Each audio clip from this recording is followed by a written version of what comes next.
आपल्या सेलूमध्ये माऊलींचा जन्मोत्सव साजरी होणार आहे।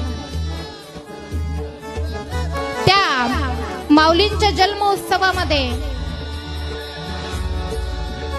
19,000 जण श्री ज्ञानेश्वरीचं पारायण करणार आहेत। 750 जण विनयकरी म्हणून येणार आहेत। 750 जण टाळकरी म्हणून तिथे येणार आहेत। 750 पताका असणार आहेत। 750 तुळशी घेणार आहेत आणि 750 कळश असणार आहेत।